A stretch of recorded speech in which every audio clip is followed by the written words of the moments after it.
Morning, ladies. So we're on day one of our perimenopausal tips, and I've put together 5 days of top tips that will help you get through the menopause, or if you're perimenopausal, the best way you can. After all, when you take your health in your own hands, you don't have to suffer as much as many of us do. So there are so many things which influence the body, and this just doesn't go for the menopause, it goes for everything. And this is called our allostatic load.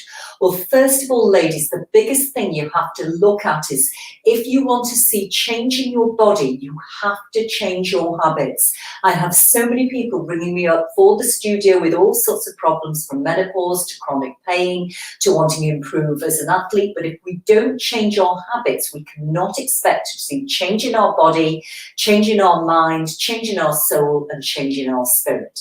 So the first thing is, what are you putting in your mouth? So what refined sugars are you putting in your mouth?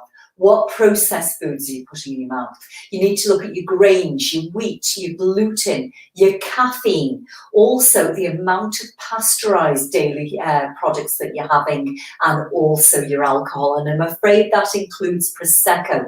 Now, these things are going to take time to come, ladies, but once you do it and you cut it back and you see the difference in your body, there is no turning back. Then you want to look at what you're consuming through your eyes, and what you're speaking through your mouth, and what you're listening to. So are you watching the news every day? Are you watching propaganda every day? Have you got the Wi-Fi on in the house at night when you go to sleep? Now, I'm writing at the moment about the electromagnetic effects on the body, and this is known as dirty electric. So everything runs on a rhythm in the body, and everything outside is a rhythm as well. So if we have too much electromagnetic stress, that affects the body's natural rhythms and what's called biooscillators. The environment that you live in, remember, your genes load the gun, the environment pulls the triggers. And we know from epigenetics, by changing the environment, you can change the outcome, you can change the health of the body, you can change the way you move forward. So a few basic top tips to take away today.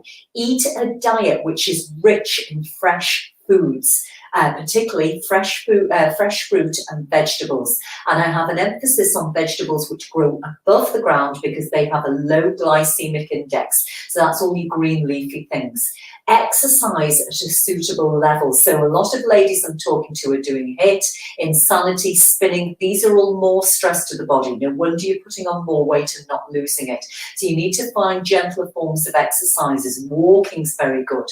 Supplements you can look at, but it's not meant as a quick fix. So you need to do the work first in your diet and then top up the supplements. And I help people look at pro and prebiotics. Then we need to hydrate with our body weight in ounces of water. So for my body weight, I'm talking a minimum of 2 litres of clean water a day. Now, there's a lot of evidence out there about fluoride in the body and its effect on women's issues. And originally we came to fluoride, the assumption that fluoride was good for us, from a 1900s paper. So many papers have followed on from that now, and that is now out. So the fluoride is not having a good effect on the body. We need to move forwards and not move backwards.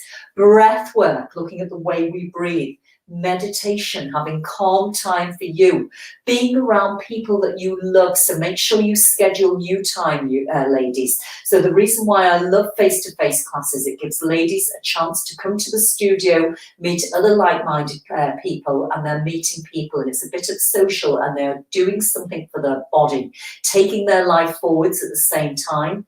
Your sleep is the most important thing, and if you don't get your optimal sleep, you've not got your optimal recovery of your brain, your connective tissues, you're not releasing your cortisol, and your sunlight is optimal too. So getting sunlight as best you can in the day, not using the computer late at night because that that's going to affect your melatonin levels, which is going to affect the repair of your body and your hormones. And the most important thing is doing things like meditation, perhaps music, dancing, journaling. And if you're a busy mum with children, you can do a lot of these activities with your children. Get the kids involved, get them in the kitchen, get preparing fruit and chopping it up and making a smoothie all together.